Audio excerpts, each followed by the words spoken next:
Please note that this session is being recorded and will be posted on our YouTube channel. If you would please stay on mute during the session, we'll have plenty of time for questions at the end. Without further ado, I would like to introduce our speaker for today. Elizabeth Burrows is an alum of North Vermillion High School and graduated magna cum laude from DePaul University with a degree in political science and communications, where she studied abroad at Oxford University. She went on to receive her Doctor of Jurisprudence from Indiana University Maurer School of Law. Elizabeth has worked at the Indiana State Department of Health as the director of the State Office of Rural Health, where she more than tripled the amount of federal funding for critical access hospitals. Elizabeth then returned to Cayuga, her hometown, to start up and serve as the founding CEO of Valley Professionals Community Health Center, where she grew over 1,000% in the 8 years she served as CEO.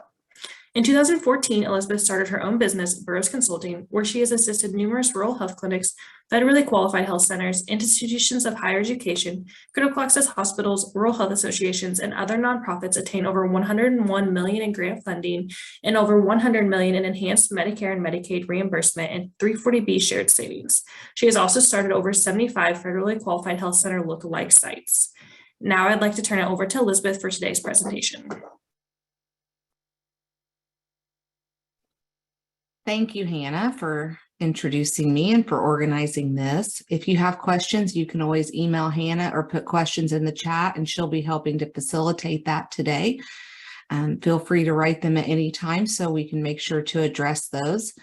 But it's great to be with you on this beautiful fall day, and we're excited to share with you fundamentals of FQHCs, or now the latest term is the FQs or the LALs or whatever you want to call them. So this is really kind of the basics of federally qualified health centers. And again, we're going to continue our webinar series into 2023, so you can continue joining us to learn more details about them.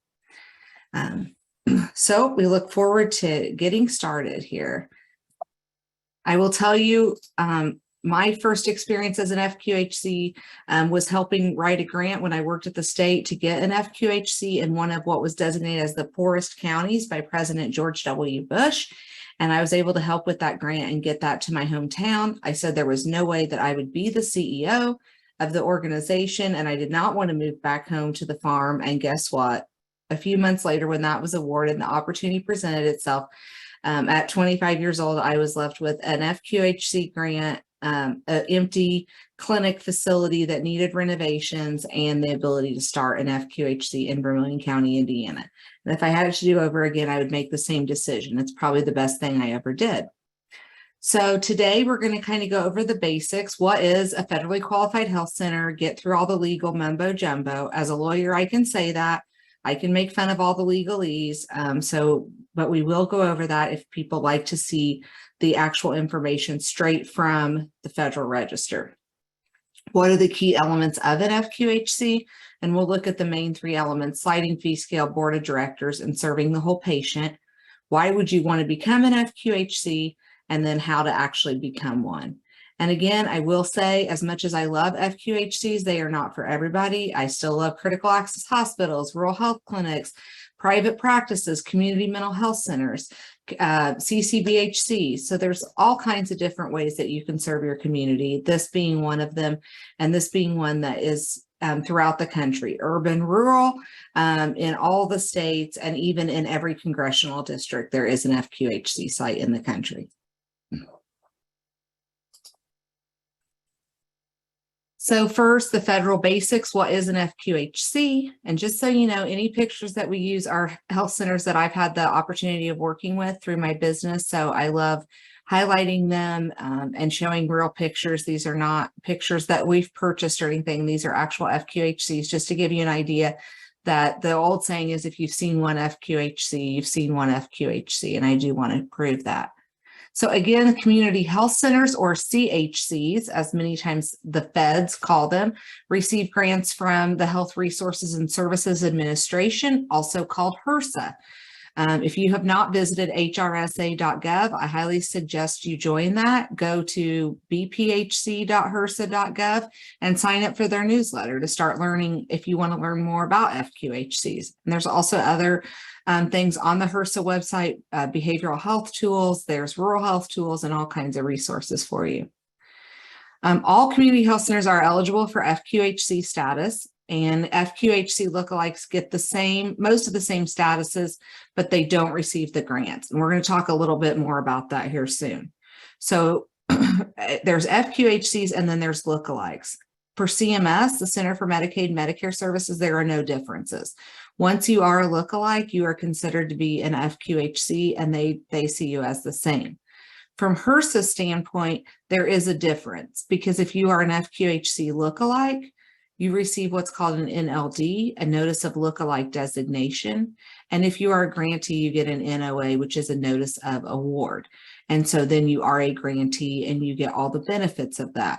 But again, from the payer system, CMS, it does not matter. This is a current map of grantees and look-alike sites. As you can see, there are a lot more grantees. You can also see there's many states that don't have any look-alikes. So this is a great opportunity. If you're in one of those areas and you don't see that, if you live in an area that doesn't have anything in it, then you know you are prime and ready for this. I don't want you though to say, oh, well, there's no way. Look at Chicago. They have sites everywhere. There's still a huge population density there. And so there's probably still a big need when you actually run the data numbers. And we'll talk a little more about that and resources to check that with. But again, there are FQHCs throughout the country and the need is still great and is still there. Now, what I just showed you are like the main address sites. These are actually service delivery sites. So many places such as the FQHC that I started, our main site is based in Clinton, Indiana, but now they have sites in 5 or 6 other towns and cities. So again, there are FQHCs that are spread over state lines. That always shocks people. There's some that are on multiple states. Many do stay within the same state, but they may have sites throughout the state. And again, it's not unlikely that they have sites on wheels, that they have sites in schools, in courthouses, in jails, in apartment buildings, in low-income housing, in nursing homes. Really, the opportunities for where you can have FQHC sites are endless. So I don't want you to look at this map and think, oh, there's a clinic that I walk in a clinic building and they all just look the same. They're all just simply a doctor's office. That is not the case at all. Again, community health centers are one of the largest systems of primary care. And it has been said, though I don't have the exact reference, but the goal is that over half of American citizens, well, and even undocumented, are being served by FQHCs. So anyone who lives in America, that over half of us are being served by health centers. And that's the goal for each and every census tract in the country. And again, federally qualified health centers serve everyone regardless of their ability to pay. You do need to be a nonprofit, a public agency, or a Native American tribal organization. I have never had the opportunity to work with a Native American tribal organization. So if you represent one of those and are on this call, please email me. I would love to work with you and learn from you because that's what I have not done. I have worked with a lot of public agencies though, and public agencies may be a hospital district if they are deemed that by the state or their local entity. It can be a county, it can be a unit of government, a health department, a hospital. So it just depends how you are set up and organized. And then of course, nonprofit organizations are typical 501c3s, and that status is granted by the IRS, Internal Revenue Service. You do have oversight for HRSA, and then there are specific funding and special attention given to underserved populations, homeless populations, agricultural workers, and residents of public housing, and also veterans. Again, we've put the references here. So for those that attend, they can get the presentation and you can go on these websites and gather this information yourself too. Again, to have a community health center, there has to be an unmet need for health services. You have to make reasonable efforts to work with others and have relationships with others. So you can't just be a standalone doctor's office that doesn't work with the local hospital, that doesn't work with the local laboratory provider, that doesn't work with the radiology. You have to be providing for the whole person and working with those other collaborative providers. And you have to provide primary care and approved additional health services, which right now, and again, it's always subject to change as with any federal or government regulation, But right now it's additional services would include preventive dental. And again, some of those wraparound services with hospitals or behavioral health, substance use disorder. Again, not all are required, but many do use that. Keep in mind that you don't have to provide all of this, but you do have to have it through contracts or through agreements. And again, we want to make sure that you have places to go for your OB patients, for your hospital patients, and again, really to care for that whole patient from womb to tomb, as they say, from prenatal care until death, so that you have relationships with those other providers. Here is the official, as I said, we're going to use the CFR, the Code of Federal Regulations, the law, the US code that says this is what primary health services means, and this is what you're supposed to provide as an FQHC. Is the first one is that basic treatment, and yes, you can use mid-level providers. And there's also a variety of billable providers in an FQHC, including chiropractors and behavioral health providers, as well as dentists. That you have to provide laboratory services. And again, you don't have to do this yourself, but you have an agreement for that. Preventive health services, including those listed, emergency medical services in some form or fashion, transportation services. And again, don't get hung up. You know, a lot of federally qualified health centers do not have their own vans or buses, though many do. And that's a great option, but it can simply be city bus cards, public transportation cards, Uber rides, or in places where I live where there's none of that, gas cards. And again, it's not for every patient. It's just for those that qualify on the sliding fee scale and that have no other method of transportation. So everybody always, this is a popular question, but yes, Medicaid transportation does count for those Medicaid patients. And then preventive dental services as defined with A, B, and C. So those are the expectations of what you must provide for primary health. So these are supplemental health services, which means they are optional. And so again, hospital services, home health, ambulatory services, those types of things, outreach workers, mental health. These are things that many FQHCs provide, but again, this is optional. These are extra. Your impact on patients and the community. I'm really excited to show off this picture because this is a brand new dental unit for an FQHC, and it's going to be amazing because they can go to schools, they can go to each of their clinic sites and provide dental care, something that they have been asked about forever. And the goal of this is just to make it as accessible as possible for children and adults alike to access that dental care, including even looping in migrant workers and other people that typically may be hesitant to access dental care. So again, the impact on the community that a dental bus providing services on a daily basis could have is immense. So keep in mind, you know, you're providing comprehensive care, one-stop shop, womb to the grave. So that is big impact. You're creating jobs. You're adding services. You might create jobs not even just for healthcare professionals. You need cleaning supplies. You need people to clean. You need people to check patients in. You're creating many jobs and opportunities for people to stay in the community as well. You do have to be open to everyone, and I like to say open to everyone if they follow the rules. So I've had people say, well, if I'm an I don't want to be an FQHC because I could never fire a patient. Well, of course, if that person comes in and cusses out staff and mistreats people, yes, they can't, you know, just follow all of your patient rules. But you can't turn someone away just because they refuse to pay their bill. You do have to provide discounts for all patients at or below 200% of federal poverty level. This definitely is a bigger stretch for those that are in a non-Medicaid expansion state. In Medicaid expansion states, most people that would qualify for sliding fee do have access to Medicaid. You usually have one integrated health record, but again, oftentimes dental is separate, but again, working together to care for that whole person. And then innovative solutions for health disparities, creating methods of health equity, and improving health outcomes. So your impact on your patients and communities is immense. Just looking at provider expectations in an FQHC, that's what everybody always wants to know. Well, how does this change things? You know, does this change what providers do?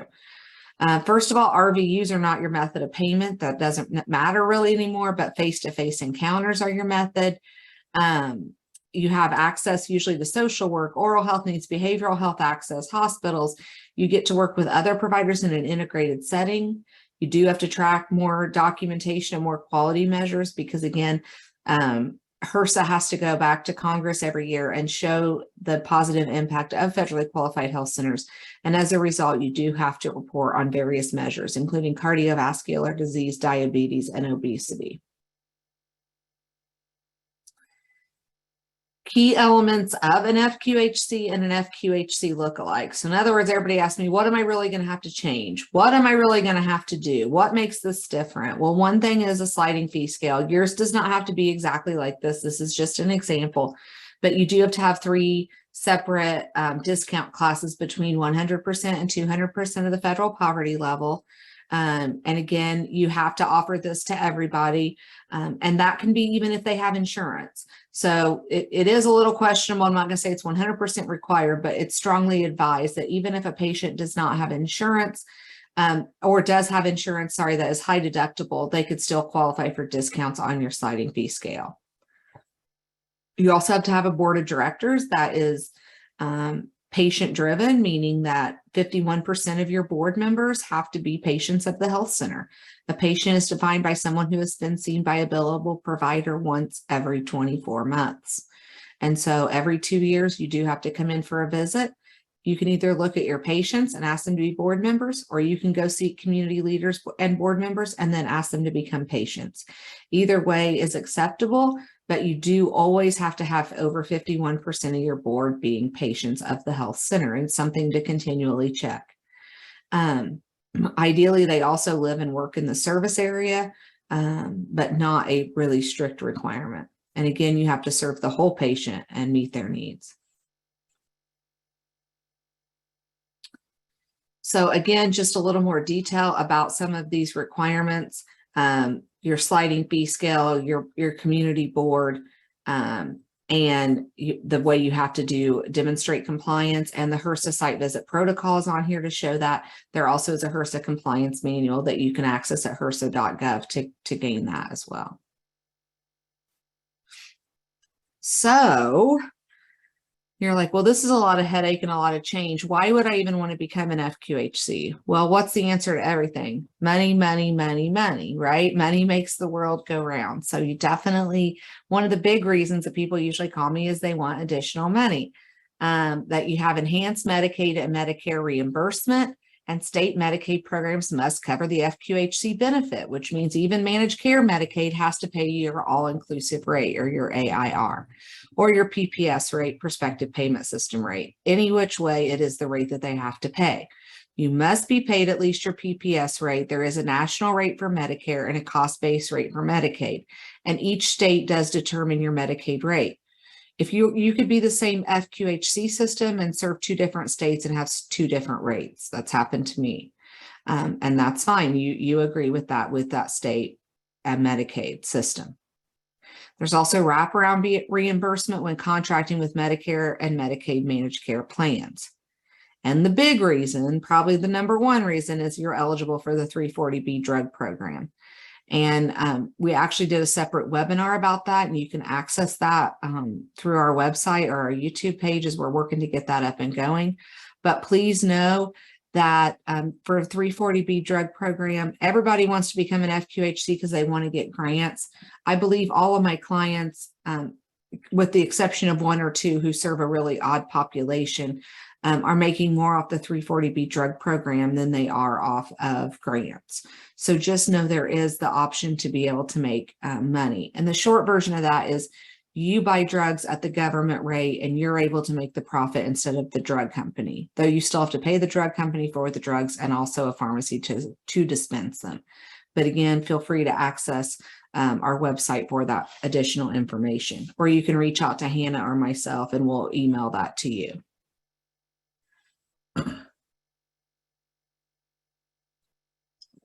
Excuse me.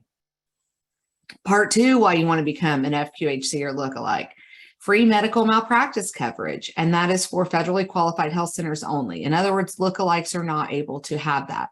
And that's called the Federal Tort Claims Act, and means that if someone is sued, one of your doctors or your providers is sued, they are defended by the U.S. Department of Judiciary. This is particularly appealing for those that offer OB services due to the high cost of OB malpractice insurance. You also have access to the Vaccine for Children program, and you may not need FQHC status to do that, but you do have that right. And that is actually also for Look-Alikes, FQHC and Look-Alikes. National Health Service Corps, you can get the loan repayment for your providers, and then you get an automatic HRSA and an MUA as an FQHC. So, you aren't always worried, oh no, what if the state changes my status and then I might lose rural health clinic status, or I might lose DISH hospital status, whatever, for 340B. No, once you receive FQHC status and that site is approved, even if it's not currently located in one of those areas, it will automatically get a site designation. So that's really appealing for people as well. Additional reasons that you might want to be an FQHC or Look-Alike is it could mean thousands of dollars in lost revenue. So again, your enhanced reimbursement is a big deal. They've been growing and expanding throughout the country and are bipartisan. This is actually one of the only things in healthcare with the government that has continued to be bipartisan.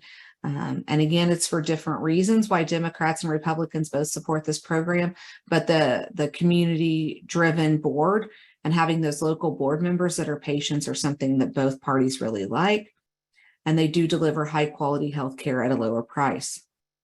Again, you're saying, oh, why is Elizabeth, all she cares about is money? Well, to me, more money equals more services, and that allows you to serve more patients. And that's what's really important. Why else do you want to do it? Everybody's doing it. I'm not one that often says just because everyone's doing something, you want to do it.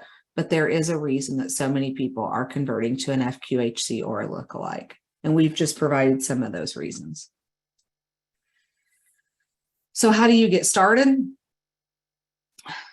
You have about 3 options. So you can complete an application. You can do an FQHC Look-Alike application, and those are accepted on a rolling basis. They're accepted 365 days a year. And it's a first come, first serve basis for first come, first serve review by HRSA. So you can complete an FQHC Look-Alike application, or you can wait for a new access point application, which there are currently no opportunities for new access points. And there have not been, I think, since about 4 years ago or so. There has not been any, definitely since COVID. And I think it was a couple of years even before that. Or you can look at a service area competition opportunity. So in other words, there may be an FQHC funded in your area, and maybe they're struggling or hurting, and you could go in and apply to also serve that area. And if you serve the area and met the patient targets, you could go in and quote unquote compete with another health center. But for the new access point opportunity, that being the best opportunity for new FQHCs, in the past 2 cycles of grant rounds for those, which have happened in about the last 8 years, there's been 2 cycles.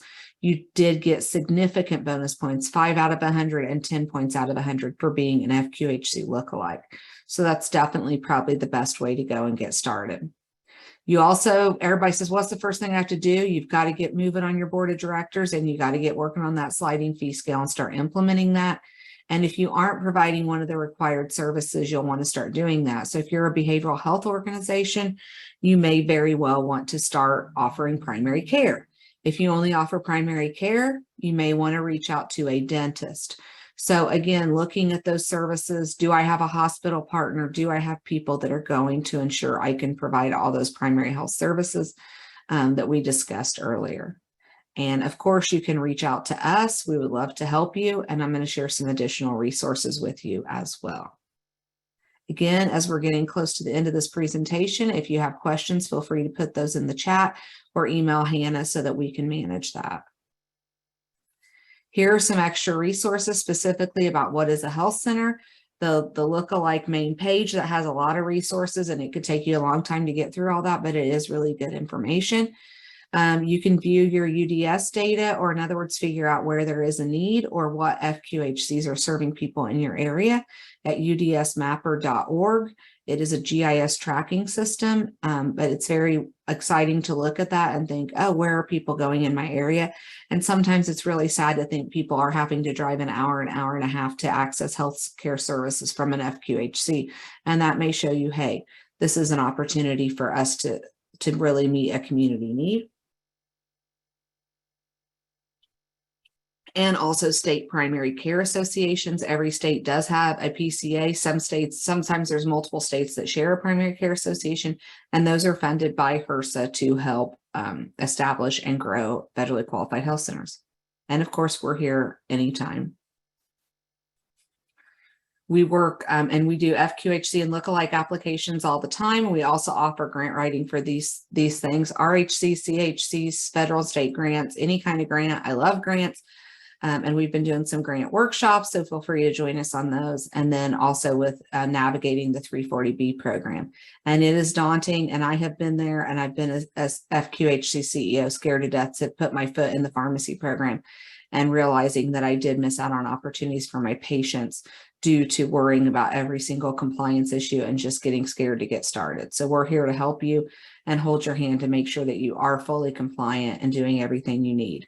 And we're also getting ready to offer policy review services and help you get your policies ready for all your site visits. So we're glad to provide that as well. More details to come.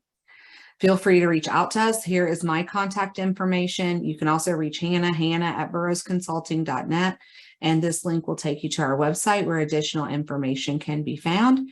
And I'm glad to take any questions that anyone has. You can unmute your line or just log the question in the chat.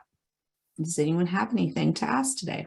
Awesome. Thank you, Elizabeth. We had a few come in while you were speaking. First one is, we don't have to provide all the services or the primary services, but we do have to collaborate to provide care. Is that as simple as providing referrals to patients for the primary services? Yes and no. It is as simple as referring out to the local radiology service or the local hospital or the local dentist. But it is a little more than just saying we refer those patients out. You do have to have a memorandum of understanding or agreement that states that, and also that they will take your patients regardless of their ability to pay. So if they are on your sliding fee scale and they have no form of insurance, that they would be willing to take those patients. Again, most hospitals already have to provide care, and many of the hospitals or other entities you work with are safety net providers similar to you. So it only makes sense that they would agree to take those patients. Like for OB, most pregnant women are on Medicaid, so that's usually an easy sell to go get that agreement with an OB/GYN group. But yes, you are not expected to do all that. It would be extremely daunting. And if you look at other FQHCs, they may be providing all those services, but I guarantee when they started, they were not doing all of that. They were contracting things out. They had agreements in place. And even still to this day, I know they do, because again, I think there's only 1 or 2 FQHCs in the country that actually own hospitals. So every other FQHC system definitely has an agreement with the hospital. So yes, feel free to rely on those agreements and those partnerships, and everyone really in your community and in your healthcare, within your healthcare orbit, your partners within your local healthcare system can benefit from that. Thank you. Next question is, how does being an FQHC help emergency medical services in my community? Well, for one thing, many FQHCs have expanded hours. And so many open early, stay open late, have weekend hours. Some are open 7 days a week. So they help divert people from the emergency room. The goal also is that they take extra care and time and provide for the whole patient. So they hopefully will keep people out of the ER or out of calling the ambulance simply because, hey, I was lonely and I wanted to have a friend. And so they try to take that full realm of the person. Again, at my FQHC, we were doing group classes, group therapy, really trying to help improve people's moods and spirits so they weren't just coming to the doctor to have somewhere to visit. Now, do I know any FQHCs that own ambulance services? No, I don't. So you're still going to have that need for those emergency care. But the goal is, if you have an earache or a migraine, we want to keep you out of the ER, and hopefully through proper hours, meeting the community needs, and by offering an affordable service that FQHCs have proven to do that over and over again and will continue to do so. Thank you. Next question was, when will this presentation and these slides be available to look at? Our goal is to have this follow-up email with the slides and the recording sent to you by this time tomorrow. So be on the lookout for the same email that you registered for this webinar with, for those slides and recording. And if you don't get it by next week, email one of us if there's a glitch. Absolutely. And we'll be glad to send that to you. Of course. Next question is becoming an FQHC a competitive HRSA award? So becoming an FQHC look-alike is not competitive. You really are against yourself. So I always compare it to running cross country. My daughter ran last year, and the goal is always just that you improve your own time. And that's how look-alikes are. It's that you're checking boxes. You're literally just finishing the race. Yes, I do this. Yes, I provide this. Yes, I do this. Now, if you want to get a new access point grant and become a full grantee, those are highly competitive. And I believe in the last cycle, about between 10 and 15% of grant applications were funded. So very highly competitive, but there is no limit on the number of lookalikes. And I think right now in the country, there's about 100. And again, HRSA is working to grow that. Thank you. And then last question, as of now, if you have more, please continue to put those in the chat. But what is the difference between an FQHC and a rural health clinic? Well, many rural people are rural health clinics and then later become an FQHC. I've converted a lot of those, including some that I managed. What is the difference? So the difference is an FQHC, they focus on the administration, on the board, on the documentation of the board minutes, how the board's involved, those types of things, and they have to be nonprofit. A rural health clinic can be privately owned, it can be for-profit, does not have those rules. However, a rural health clinic has a lot of facility rules, a lot of certain clinic rules, a lot of very detailed, you have to have a nurse practitioner or a PA there so many hours, all these certain specific clinical guidelines that FQHCs don't have. You literally can have an FQHC anywhere and there are not those rules. You don't have all the facility rules, you don't have all the requirements that a rural health clinic has. So I guess my short version is always they both offer primary care and they both meet needs and do a lot to serve our rural communities. But in the end, FQHCs focus on that, the board and the directors and your organizational status, and RHCs focus on more of the clinical details and making sure you have the right things in a tackle box, etc. But both meet needs and I love both, and there's a special place in my heart for both of them. Perfect. Are there any other questions? Feel free to unmute or put them in the chat.